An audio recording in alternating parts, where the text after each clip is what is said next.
student, welcome to my English class. Today we shall discuss about article, how to write article. I shall tell you about article in details. Detail से मैं बच्चों आपको बताने वाली हूँ कि article writing section का जो आर्टिकल है, आर्टिकल भी टू टाइप्स के होते हैं। एक आर्टिकल आपका होता है ए एन द वाला, और दूसरा जो हमारा आर्टिकल राइटिंग सेक्शन में होता है वो एक पैराग्राफ टाइप में हमें लिखना होता है। आर्टिकल जो मैं आपको बताने जा रही हूँ ये एक राइटिंग सेक्शन वाले आर्टिकल की बात हम कर रहे हैं। Article is a piece of writing usually intended for publication in a newspaper, magazine और जर्नल। जो आर्टिकल होता है उसको एक न्यूज़पेपर, मैगजीन या जर्नल के लिए पब्लिकेशन के लिए भेजा जा सकता है। ये जो आर्टिकल होता है is written for different sets of reader के डिफरेंट सेट्स के लिए होता है। It is important to make the article interesting. इसीलिए जब हम लिखते हैं तो उस आर्टिकल को हमें इंटरेस्टिंग बनाना होता है। And retain the readers attention, उसमें हमें रीडर की अटेंशन भी रिटेन करनी होती है। जो आर्टिकल होते हैं should be written in an engrossing और एंटरटेनिंग मैनर, उसको हम इनग्रोसिंग और एंटरटेन के साथ लिखेंगे। सबसे पहले हमें उसकी एक्सपीरियंस, इवेंट, पर्सन या प्लेस, जो भी हम जिस चीज़ के बारे में लिख रहे हैं उस आर्टिकल को शो करना होता है। तो हम कैसे इन चीज़ों को लिखेंगे वो मैं आपको बताने जा रही हूँ। सबसे पहले हम ये जान लेते हैं कि जो आर्टिकल है वो हमें क्यों पढ़ना पड़ा। Because in point of exam अगर हम देखें, पॉइंट ऑफ एग्ज़ाम के तरीके से अगर हम इसको नोट करें तो ये 10 मार्क्स का हमारे एग्ज़ाम के अंदर पूछा जाता है। 9th, 10th, 11th and 12th 4 classes के अंदर ये आता है 10 मार्क्स का। सबसे पहले बच्चों जो हेडिंग होती है इसकी आर्टिकल की, हेडिंग 1 मार्क्स में 1 मार्क्स होता है हेडिंग का। हेडिंग के बाद आपको लिखना होता है राइटर नेम। जैसे आपने लिखा है पोल्यूशन पे आप एक आर्टिकल लिखना चाह रहे हैं, पोल्यूशन बाय, पोल्यूशन जो एयर पोल्यूशन या कुछ भी कोई भी है, या हार्ड वर्क लिख रहे हो आप, सपोज करो आप हार्ड वर्क पे कोई ऐसे या आर्टिकल लिखने जा रहे हो आप, आर्टिकल में आप क्या लिखोगे, हार्ड वर्क बाय आप लिख के और फिर उसका राइटर का नेम लिखोगे। राइटर का नेम आपको कहाँ से मिलेगा, ये आपकी आर्टिकल की हेडिंग के अंदर दिया हुआ मिलेगा। यू आर अनन्या या अनिर्भन या अनुभव या कोई भी अदर नेम आ सकता है आपका वहाँ पर। आप ये देख सकते हैं कि उसके बाद जो ये दोनों चीज़ें अगर आपने लिख दी, हेडिंग और राइटर्स नेम, जो आपको हेडिंग के अंदर ही दिए हुए मिलेंगे, इसमें आपको 1 मार्क्स मिल गया। ठीक है बच्चों। नेक्स्ट आपको लिखना होता है कंटेंट होता है, कंटेंट में क्या लिखना होता है। कंटेंट में बच्चों आपको 4 मार्क्स का कंटेंट आता है, और कंटेंट में जो भी आपको लिखना होता है उसमें 4 पार्ट्स में आगे डिवाइड किया हुआ है कंटेंट को। कंटेंट में आप इंट्रोडक्शन दोगे कि किस टॉपिक पे आप लिख रहे हो, बॉडी ऑफ आर्टिकल या कंक्लूजन। उसके बाद बच्चों जो ग्रामेटिकल पोर्शन है, जो मतलब आपकी लिखते हुए, आर्टिकल लिखते हुए जो भी ग्रामेटिकल मिस्टेक्स होती है उसके आपके सिर्फ और सिर्फ 2.5 मार्क्स कटते हैं। यानी कि 2.5 मार्क्स का जो ग्रामर होता है वो होता है। उसके बाद 4th नंबर पे आ जाता है वर्किंग स्टाइल, कि आप आर्टिकल जो लिख रहे हो वो वर्किंग स्टाइल कैसा है, लिखने का आपका स्टाइल बिल्कुल बढ़िया होना चाहिए, वो भी आपका 2.5 में आएगा। अब सपोज करो आपका कोई भी यहाँ पर आर्टिकल आ जाता है, मैंने impact of science and technology, ये एक हमारा टॉपिक है, इसको लेकर चलते हैं। हमें आर्टिकल लिखना है impact of science and technology पर। टेक्नोलॉजी, ये हेडिंग आपने दे दी है। हेडिंग के बाद आपको लिखना होता है बाय लिख के आप अपना नेम लिख सकते हैं, या अगर आर्टिकल में दिया हुआ है यू आर अभय या अर्पिता, तो आप वहाँ पर वो नेम लिखेंगे जो भी आपके आर्टिकल में दिया हुआ है। उसके बाद बच्चों ये आपकी हेडिंग का 1 मार्क्स आपको मिल गया। अगर आप आगे भी कुछ भी नहीं लिखते हैं, सिर्फ और सिर्फ हेडिंग और बाय अपना जो आर्टिकल में नेम है वो लिख देते हैं, तो आपको 1 मार्क्स मिल गया। नेक्स्ट बच्चों हमारा आ जाता है कंटेंट को हमने 3 पार्ट्स के अंदर डिवाइड किया है। 3 पार्ट्स में क्या लिखना होता है कंटेंट जब हम लिखेंगे, सबसे पहले हमें इंट्रोडक्शन देनी होती है। इंट्रोडक्शन में आपको जैसे साइंस, इम्पैक्ट ऑफ साइंस आपने बता दिया, और टेक्नोलॉजी, साइंस एंड टेक्नोलॉजी बता दिया, तो साइंस से आप क्या लिख सकते हो, जो अगर आपके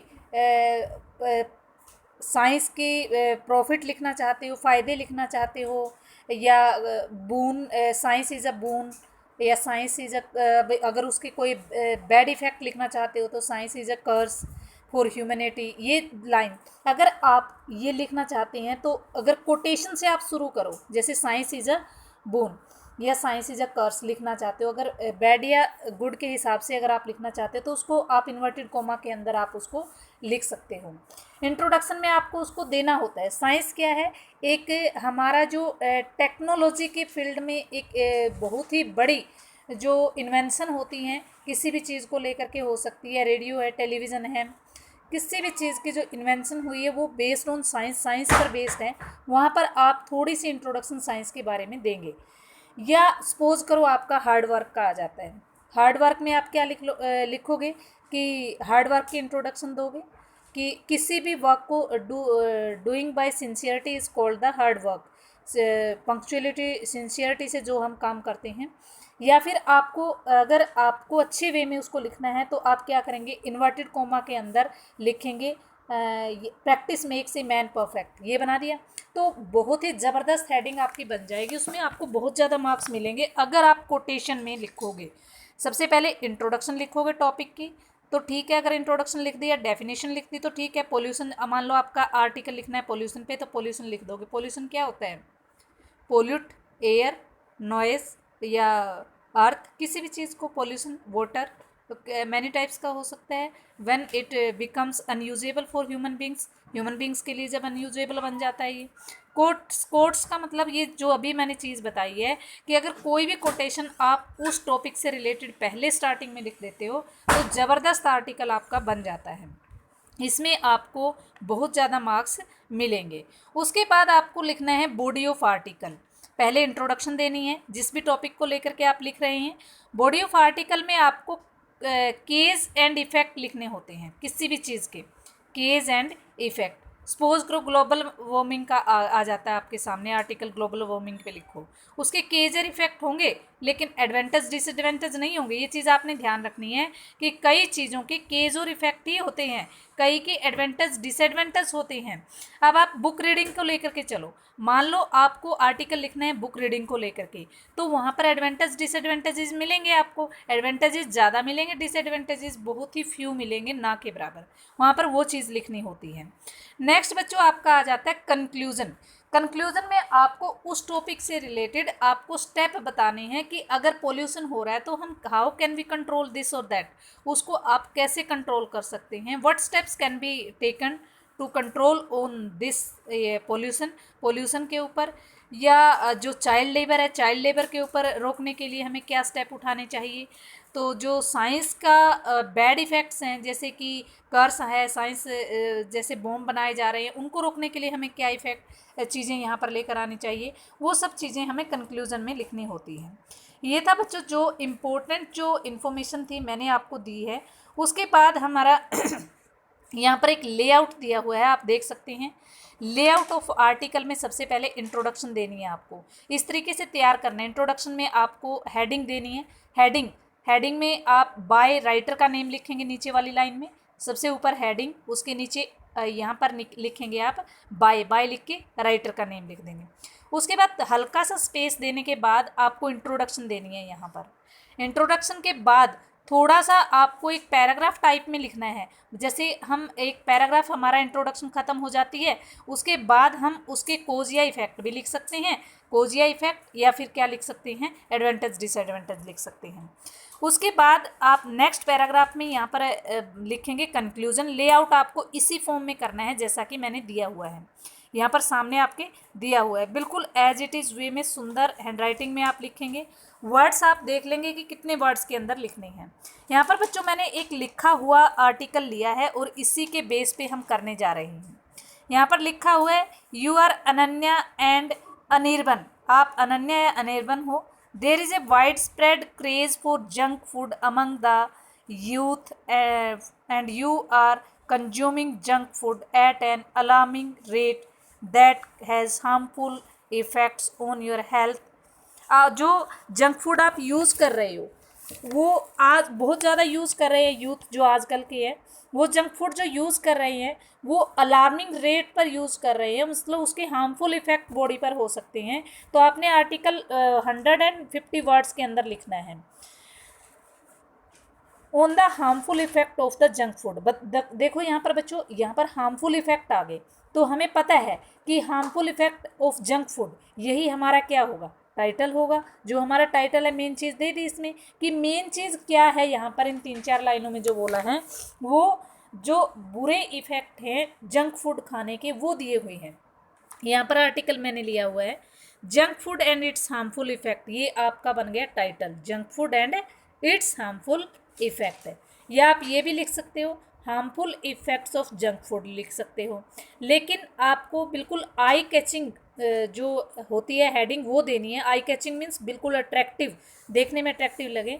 जैसे इसने लिखा हुआ है junk food and it's harmful effect, capital letters में लिखा है, आपने भी कैपिटल लेटर्स में लिखना है। बाय अनन्या लिखा है, क्योंकि यहाँ पर ऊपर लिखा हुआ था आर्टिकल में यू आर अनन्या या अनिर्बन, तो आपने लड़का है तो अनिर्बन लिख देगा, लड़की है तो अनन्या लिख देगी। सबसे पहले यहाँ पर फिर इसने आगे इंट्रोडक्शन देने के बाद, राइटर्स नेम देने के बाद, यहाँ पर टाइटल और राइटर नेम देने के बाद इंट्रोडक्शन लिखनी है। इंट्रोडक्शन किस चीज़ की लिखनी है, जंक फूड की, कि क्या चीज़ है junk food. The youngsters today have develop the tendency होता है, एक ऐसी नीति डेवलप कर चुके हैं, to avoid the home cooked food, वो बच रहे हैं किससे, होम कुक्ड फूड से बच रहे हैं, and greasy and spicy food when season and presented nicely. तो वो क्या करते हैं, ग्रीसी और जो स्पाइसी फूड है when season and presented nicely, जब उनके सामने नाइसली प्रेजेंट किया जाता है, immediately makes their mouth water, जब वो उस जंक फूड को देखते हैं। कौन सा है जंक फूड, स्पाइसी होता है, ग्रीसी होता है, देखो इंट्रोडक्शन में पता चल गया ना हमें कैसा है ये। तो वो उसको देख करके उनके मुंह में पानी आ जाता है। It is alarming to observe that youngsters are the consuming junk food. ये बहुत ही अलार्मिंग है, चेतावनी देने वाली है चीज़ है कि वो इस चीज़ को यूज़ कर रहे हैं, कंज्यूम कर रहे हैं जंक फूड को, without realising its harmful effect, बिना रियलाइज किए इसके हार्मफुल इफेक्ट को। दैट यंगस्टर्स आर कंज्यूमिंग कर रहे हैं इसको, वो उनके हार्मफुल इफेक्ट्स हो सकते हैं उनके हेल्थ पे। Therefore it is high time we avoid the junk food. High time है कि हम क्या कर रहे हैं, अडोप्ट कर रहे हैं जंक फूड लिखा हुआ है, ये यहाँ थोड़ी मिस्टेक्स है, आप इस सेंटेंस को करेक्ट कर लेंगे। ये आपकी इंट्रोडक्शन आ गई कि इस राइटर ने भी इंट्रोडक्शन ही दी है। नेक्स्ट बच्चों हमारा यहाँ पर क्या आ जाता है, नेक्स्ट हमारा यहाँ पर आ जाता है कि मैंने जो बताया है कि वो बॉडी ऑफ कंटेंट लिखेंगे। बॉडी ऑफ कंटेंट में आपको कोज इफेक्ट देना है। अब देखो यहाँ पर जंक फूड के कोज या इफेक्ट ही हो सकते हैं। कोज क्या है कि उनको देख करके मुंह में पानी आ जाता है। When they sees the spicy food they feel their mouth filled with water, उनका माउथ फिल्ड वाटर हो जाता है स्पाइसी चीज़ों को देख करके। They look very attractive, they are very tasty, ये कोज है, कारण है, वो अडोप्ट कर रहे हैं। हार्मफुल इफेक्ट क्या है, वो इसके पूरे पैराग्राफ में यहाँ पर दिए हुए। कंजप्शन ऑफ जंक फूड से क्या हो जाता है, जंक फूड दिया हुआ है like pizzas, burger, noodles, French fries, aerated drinks lead to various health issues like obesity, diabetes, depression, cardiovascular क्या होता है, हार्ट डिजीज हो जाती है, डिसीज, एंड न्यूट्रिएंट डेफिशिएंसीज, और न्यूट्रिएंट डेफिशिएंसी कई न्यूट्रिएंट्स की कमी हो जाती है। People who eat junk food frequently may complain of high blood pressure, जो लोग जंक फूड को यूज़ करते हैं उनको क्या होता है, हाई ब्लड प्रेशर भी हो जाता है। डेवलप स्लीप डिसऑर्डर का मतलब क्या होता है, उनको नींद नहीं आती है। And have less attention span and specially children, और वो क्या करते हैं, लेस अटेंशन देते हैं एंड स्पेशली चिल्ड्रन की तरफ। The processed oil and the synthetic chemical used in junk food adversely affect the digestive system as well, वो हमें क्या करता है, डाइजेस्टिव सिस्टम को इफेक्ट बता दिया कि जो जंक फूड है वो हमारे डाइजेस्टिव सिस्टम को क्या करता है, इफेक्ट करता है। अब हमने जब बॉडी ऑफ कंटेंट के बारे में बता दिया, कोज इफेक्ट बता दिए, तो आगे का हमारा स्टेप होता है कंक्लूजन कैसे लिखें। जो बॉडी ऑफ कंटेंट में जो हमें चीज़ें लिखनी होती है। थर्ड नंबर पे कंक्लूजन लिखना होता है। कंक्लूजन में हम ये बताएंगे कि इससे कैसे अवॉइड करेंगे, बच्चों की तरफ ध्यान देंगे। For the sake of one's good health it is better to avoid the consumption of junk food. तो हमें अच्छी हेल्थ के लिए क्या करना होगा, यहाँ से आगे आ जाता है फॉर द सेक से आप कंक्लूजन देख सकते हैं कि अवॉइड करना पड़ेगा जंक फूड से। उसके बाद the need of the hour is to focus the health education to overcome the menace caused by the junk food. जो नीड है इस समय की is to focus on health education, वो क्या करना पड़ेगा, फोकस करना पड़ेगा हेल्थ एजुकेशन पे। To overcome the menace use, menace का मतलब होता है कम से कम cause by junk food, junk food की से जो चीज़ हानियाँ हैं वो कम से कम हो, इस चीज़ को भी हमें कंट्रोल करना पड़ेगा। Youngsters must be educated about the benefits of home cooked food. और हम क्या करेंगे, जब होम कुक्ड फूड के बारे में यंगस्टर को बताएंगे, बच्चों को बताएंगे, तो वो अपने आप ही उस चीज़ को यूज़ करेंगे। They must be encourage to satiate their taste birds. Satiate का मतलब अपने टेस्ट बर्ड को सेटिस्फाई करे सिंपल होम कुक्ड फूड से, and the live a healthy life, और अपना हेल्दी लाइफ जिए, ऐसा हम बच्चों को बताएंगे। बच्चों आपको वर्ड्स की लिमिट को भी ध्यान में रखना है। यहाँ पर इसने 100 to 150 वर्ड्स ऊपर दिया हुआ है लिखना, लेकिन ये मैं काउंट कर चुकी हूँ 195 वर्ड्स दिए हुए हैं। आप भी अगर 150 में आता है तो 195 वर्ड्स जरूर लिखेंगे, लेकिन इन चीज़ों का आपको ध्यान रखना है कि मीनिंगफुल चीज़ें ही आपने आर्टिकल में लिखनी है, क्योंकि अगर आप मीनिंगफुल चीज़ें नहीं लिखते हो तो क्या होता है, उसके मार्क्स आपको कम मिलते हैं, लेंथ के ज़्यादा मार्क्स नहीं मिलते। आप मीनिंगफुल चीज़ें कितनी लिख रहे हो उसके ज़्यादा मार्क्स लिखते हैं, मिलते हैं आपको। तो इन सब चीज़ों को आपको ध्यान में रखना है। और जो अगर ग्रामेटिकल मिस्टेक्स आपसे होती है तो नो प्रॉब्लम, हो सके तो आप करेक्ट करो उसको। बेस्ट थिंग तो यही है कि आप करेक्ट करके रखो ग्रामेटिकल मिस्टेक को। बट जो ग्रामेटिकल मिस्टेक्स हो रही है उसकी सिर्फ और सिर्फ 2.5 मार्क्स ही आपके लेस होंगे 10 मार्क्स में से, यानी कि 7.5 आपको फिर भी मिल जाएंगे अगर आपकी कोई भी ग्रामेटिकल मिस्टेक होती है। तो आपको पैराग्राफ, ये जो आर्टिकल है ये अच्छे तरीके से राइट डाउन करना है। पहले आप वीडियो को अच्छे से चेक करेंगे, देखेंगे कि क्या क्या चीज़ें बताई गई है, उन्हीं को अडॉप्ट करते हुए और कलेक्शन करनी होगी आपको। एक पहले कलेक्शन करेंगे आइडियाज़ को कि कौन कौन सी चीज़ें हो सकती है, फिर उसको ऑर्गेनाइज भी करेंगे, फिर उसको ड्राफ्ट करेंगे। ये जो कोड होती है उसको फॉलो करो, COD code. Code mean collection of ideas, O organise of idea, D draft of ideas. उनको ड्राफ्ट किस तरीके से करना है ये सब चीज़ें आपने नोट करनी है आर्टिकल राइट करते हुए। आई होप आपको ये अच्छे से समझ आ गया होगा। Thanks for watching my video and subscribe my channel for watching more videos.